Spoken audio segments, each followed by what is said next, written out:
Are you interested in how I built multiple businesses? Now, how does someone go from being a cybersecurity expert to running businesses in edtech, finance, and health? Most people hear that and think it's impossible. I get it. In fact, I used to think the same way. But what if I told you the principles that work in one industry can work in any industry, if you know how to apply them? In this video, I'm going in a slightly different direction. But first, I have a little announcement to make. Since the inception of this channel, I've focused mostly on cybersecurity. I've been sharing content on how you can become a professional in the field even without an IT degree or experience, certifications that can give your career a boost. We even had several master classes where we did in-depth exploration of different aspects of the cybersecurity space. While I've been building a career for myself and others in cybersecurity, I have also been up to other things. And now I'm ready to share it with you guys on this channel. Now, allow me to reintroduce myself. Hello guys, I'm Tolulope Michael, entrepreneur, business coach, cybersecurity expert, and of course, your host. In this video, I'll be breaking down exactly how I built multiple businesses from the ground up, starting in cybersecurity. Going forward, you can expect to see valuable content on business, definitely something on cybersecurity, and trust me to deliver much more. You'll be the first to know about everything I have built and still building. And since this is a no gatekeeping zone, I'll be sharing my process and how you can replicate them as well. So, if you're serious about entrepreneurship, whether you're just starting out or you're looking to scale, this is exactly what you need to see today. Stick around to the end because I'll be showing you the real strategies you can start using today to grow your business.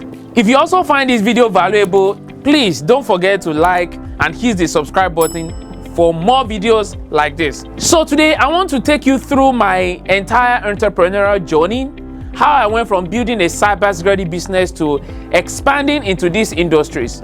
More importantly, I'm going to share actionable strategies and lessons that you can apply whether you're just starting out or you're looking to diversify your business portfolio. Let's start with cybersecurity. Cybersecurity wasn't just a career for me. This was where I built my business foundation. Before I started my cybersecurity business, I had been in the industry for a while, working with a few Fortune 500 companies. And this gave me the opportunity to learn a lot. One thing I quickly pick up on is the fact that we didn't have so many skilled professionals in the field.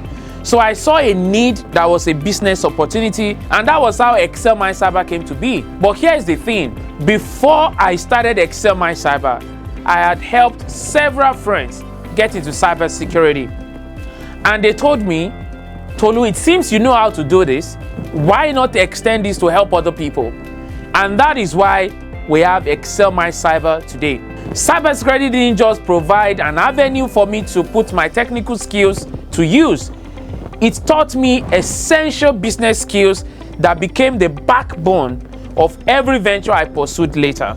If you've been watching this channel for a while, you will recall that I often talk about how cybersecurity at its core is about problem solving, risk management, and staying ahead of potential threats, right? Now, what I may not have mentioned before is that these skills aren't just valuable in tech, they're transferable to any business. Now, here is the first lesson I want to share. I want you to leverage your existing skills. Cybersecurity may seem like a specialized field, but the skills I developed in problem solving, risk assessment, and strategic thinking are all universal. Whether you're starting a business, it's not about knowing everything. It's about that specific industry. It's about using what you already know to solve new problems. Whether you're an engineer, marketer, or teacher, you have skills that can be transferred across industries. Don't think of them as restricted to one field. Think bigger. The more you understand how to apply your knowledge in different contexts, the more versatile you become as a business leader. So, after building Excel My Cyber and scaling it to some extent, I started noticing the gaps in education. And that's another thing I want to include as a side note. When you find yourself in business doing a particular thing, if you look closely enough, there is always a complementary need you can meet. Let's say you own a store where you sell clothes. After a while, you should start thinking of the fact that customers who purchases an outfit will need shoes to pair them with, maybe even bags and accessories to match, right? You need to constantly think incrementally. So I noticed a few gaps, particularly when it comes to getting skilled, preparing for the job market, and even landing jobs. Because if we say job opportunities are available and they're not getting filled, then we need to start looking at the quality of applicants. And this wasn't just happening in cybersecurity. From research, 87% of companies worldwide report a skill gap, with many positions left vacant simply because candidates don't have the right expertise. But I didn't just see this as a problem. It was an opportunity to rethink how we prepare people for the future of work, and I realized it was a problem I could help solve. Now, EdTech wasn't my background. Now, if you're asking what is EdTech, EdTech simply means education technology. That wasn't my background, but I had the mindset and skills to create solutions. I knew that education could be revolutionized through technology. That is how Lightforth was born. It may interest you to also know that even your current business might be something you want to automate and sell to everybody. Why am I saying that?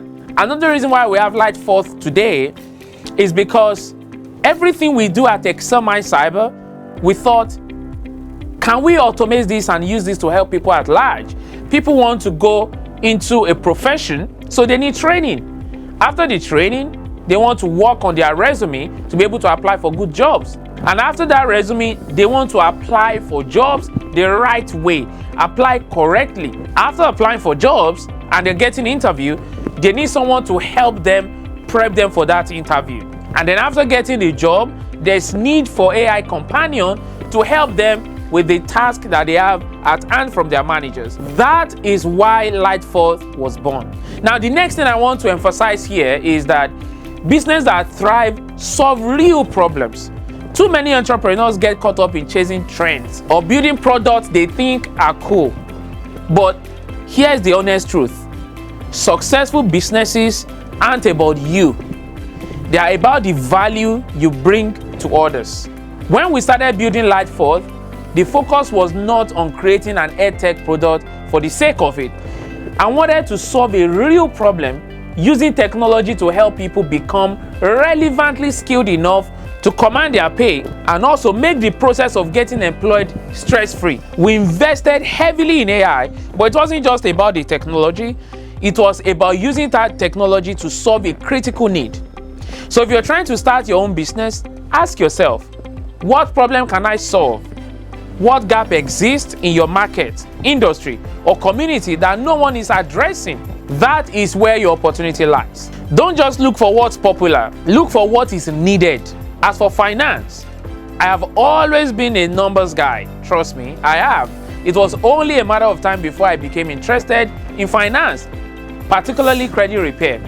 Another reason I went in this direction, and I mean credit repair, was because I recognized how much misinformation was out there. The fact is, people struggle financially because of a knowledge gap. Once they learn to fill that gap, everything else falls into place. And that's what I am doing with my business in finance. So why am I doing that? In our business at Excel My Cyber, because we're a premium company, we are not cheap. A lot of people cannot afford what we do. They cannot afford to pay for our program. And we gave them the opportunity to invest in themselves through financing. We also found out that a lot of people didn't qualify for credit. Their credit is bad. We're talking about people having 400, 500 credit score. And I saw another opportunity there. Even though there are other credit repair companies, there are other credit repair businesses, but we saw that there's need. And that's one thing you also learn from me. I don't want to reinvent the wheel. I don't want to innovate anything out of the air. I want to look at what is working. What are people doing right now that is working? I want to adopt that and do it correctly. So here is another critical lesson for you. Be willing to learn and adapt. When I started my finance business, I didn't know everything about the industry. But that's the thing. You don't have to be an expert in every field you enter. What you need is a willingness to learn, okay? The humility to surround yourself with people who know more than you, and the mindset to adapt to new challenges. Now, what does that mean? I didn't know anything about credit repair, but I surrounded myself with experts in that area. Not only that, I got so deep in learning about it that I became like an expert in credit repair. So you have this challenge that you've seen people have. Learn to help them solve that challenge and then solve it at scale. That's your business. This is a big one for entrepreneurs. If you're only comfortable sticking to what you know, you'll miss out on countless opportunities. Learning new industry takes time, that's a fact, but it's one of the surest ways to guarantee your growth. Read, ask questions, network, and consciously make an effort to know about the world you want to be part of. All right? I told you this is going to be all about actionable steps.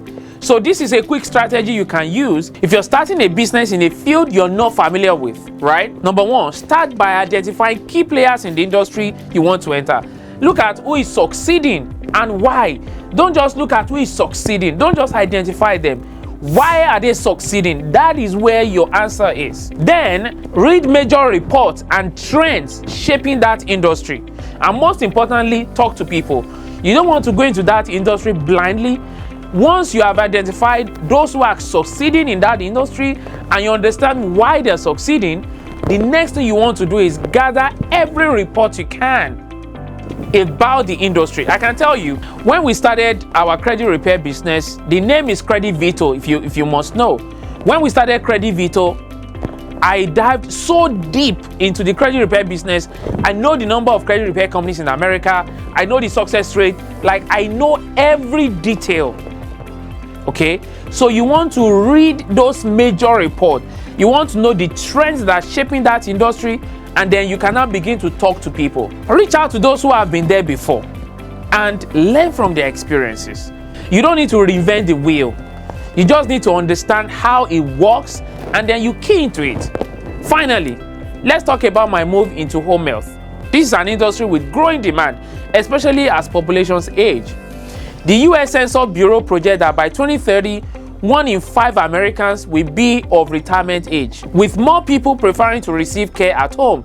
The need for home health services is increasing daily. Now, when I looked at this industry, I saw a gap in how services were being provided and managed. For me, it wasn't just about offering care.